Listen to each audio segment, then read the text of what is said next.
Assalamualaikum warahmatullahi wabarakatuh. Halo semuanya, selamat datang di Talkshow Sastra pada hari ini. Baik, jadi tema yang akan kita bahas adalah antara realitas dan spiritualitas, menyelami dunia magis karya Danarto. Melalui tema ini, kita akan mengenal lebih dalam sosok Danarto beserta makna yang terkandung di dalam karya-karyanya. Benar sekali, Syara. Sebelumnya, perkenalkan saya Nala dan rekan saya Syahada yang akan memandu jalannya talkshow pada hari ini. Pemirsa telah hadir bersama kita tokoh kita hari ini yaitu Bapak Danarto. Selamat pagi Bapak. Iya, selamat pagi. Dan tidak hanya Bapak Danarto saja, di sini juga ada para kritikus sastra.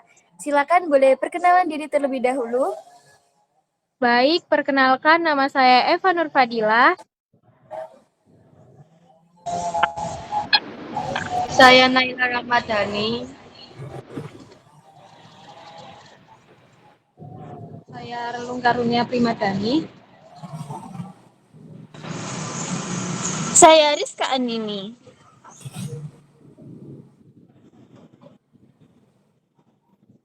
Baiklah, tanpa berlama-lama langsung saja kita sambut Bapak Danarto untuk memperkenalkan diri sekaligus memberi sedikit kisah tentang perjalanan karyanya.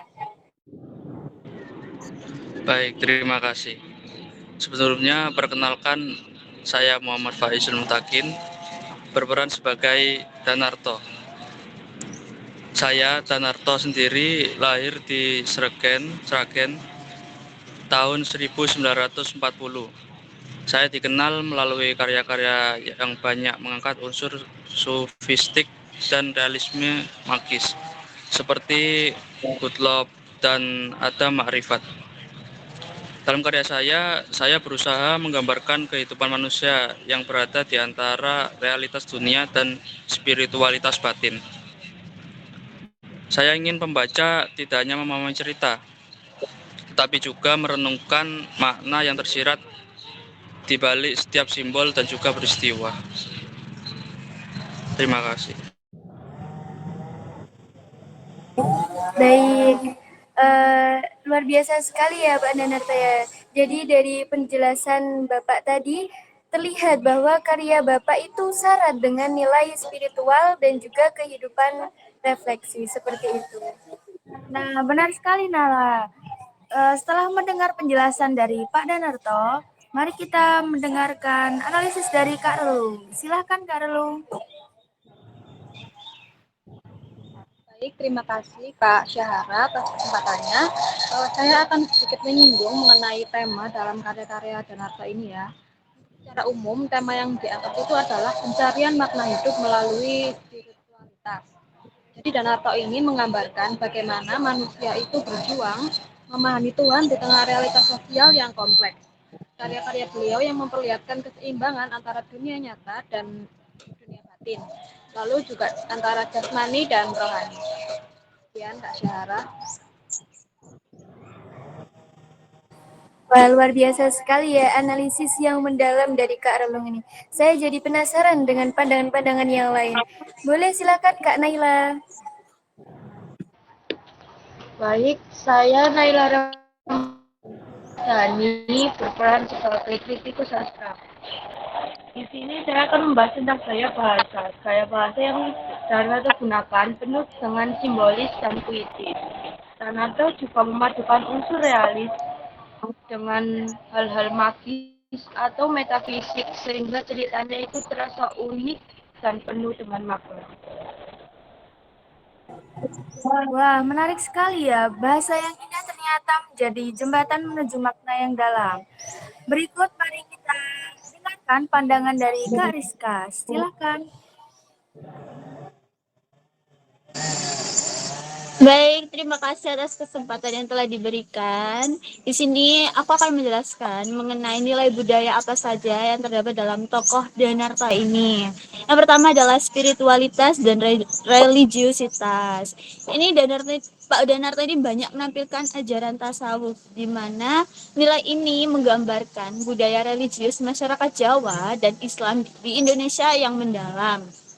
Yang kedua adalah sinkretisme budaya Jawa Islam. Karya Danarto mencerminkan perpaduan antara budaya Jawa dan ajaran Islam. Yang ketiga adalah nilai filosofis dan kearifan lokal. Pak Danarto ini mengangkat konsep keseimbangan antara dunia nyata dan dunia spiritual.